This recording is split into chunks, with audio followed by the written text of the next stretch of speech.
The medical bay's sterile lights hummed softly as Sophia sneezed for the third time in as many minutes.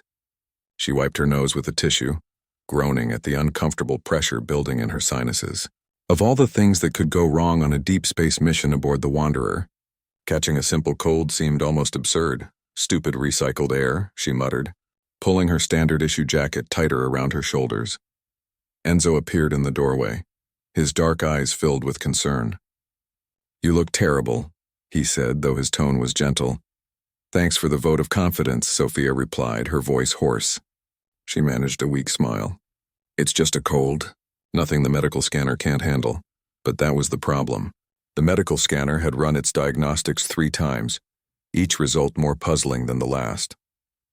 The ship's AI, ever helpful, had concluded that Sophia was suffering from a common human rhinovirus, emphasis on human. The medications in their limited medical supplies could treat symptoms, but her body would need time to fight off the infection naturally. "The cubs are worried," Enzo said, settling into the chair beside her bed. "They've been hovering outside for the past hour." Sophia's expression softened. The cubs were what she and Enzo affectionately called the 7 Kyrath younglings aboard the ship. The Kyrath were a feline-like species, their society built on intricate pack bonds and fierce loyalty. These particular cubs had been rescued from a failing colony ship 6 months ago, and since then, they'd attached themselves to the human crew members with an intensity that was both touching and occasionally overwhelming. "Tell them I'm fine," Sophia said, though another violent sneeze immediately undermined her words. Enzo opened his mouth to respond, but a chittering sound from the corridor interrupted him. The door slid open and the smallest of the cubs, Mika, poked her fuzzy head inside. Her large amber eyes were wide with worry, her whiskers twitching anxiously. "Sophia sick?" Mika's translator collar converted her chirps and clicks into slightly stilted standard. "Just a little, sweetie. Nothing to worry about." But Mika had already disappeared back into the corridor, her tail swishing with purpose. Sophia and Enzo exchanged glances. "That can't be good," Enzo murmured. 10 minutes later, the situation became clear. The cubs returned, all 7 of them, each dragging blankets, sheets, and even what appeared to be someone's jacket. They moved with coordinated determination, their small forms struggling under the weight of their textile treasures. Tarek, the eldest of the group, led the procession. He dropped a thick thermal blanket at Sophia's feet and sat back on his haunches, looking immensely pleased with himself. "We bring warm," he announced. "Make Sophia better." The other cubs followed suit, creating a mountain of fabric beside the medical bed.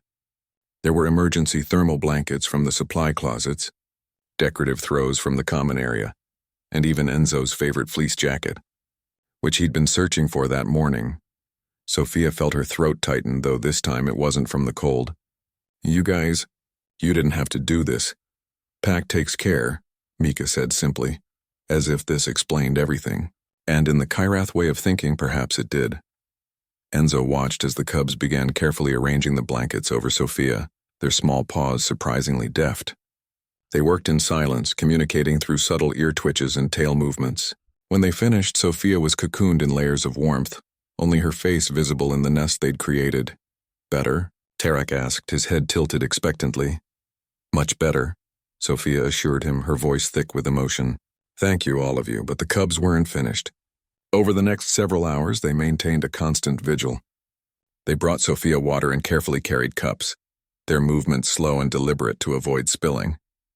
They offered her food from the galley, some of it even human-appropriate. When she slept, they curled up in a protective circle around her bed, their purring creating a soothing symphony that seemed to ease her symptoms more than any medication could. Enzo remained nearby, documenting the behavior with scientific interest but also with genuine affection. He'd studied xenobiology for years, but nothing in his training had prepared him for the emotional depth of interspecies bonds. "You know what the interesting part is?" he said to Sophia during one of her waking periods. "Kyrath don't get respiratory infections like this. They have no frame of reference for what you're experiencing, but they understand that you're vulnerable, and their instinct is to provide warmth and protection."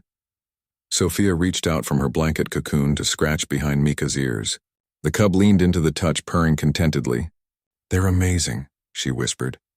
"Humans aren't the only ones who form deep emotional connections," Enzo continued, making notes on his datapad. But there's something uniquely human about accepting those connections from species so different from us. Most civilizations keep strict barriers between themselves and others, but us? We see 7 orphaned aliens and think family. Is that your scientific analysis, Doctor? Sophia teased, though she was smiling. My scientific analysis is that humans are absolutely insane, Enzo replied with a grin, and maybe that's exactly what the universe needs. By the 3rd day, Sophia's symptoms had improved dramatically. Whether it was the rest, the medication, or the constant care from her unlikely nurses, she couldn't say. But as she sat up in bed, still wrapped in her collection of blankets, she felt stronger. The cubs celebrated her recovery with excited chirps and acrobatic leaps. They'd succeeded in their mission. Sophia was better, the pack was whole again. Captain Rodriguez appeared in the doorway, surveying the scene with raised eyebrows. Should I ask why half the blankets on the ship are in the medical bay? The cubs were being doctors, Sophia explained.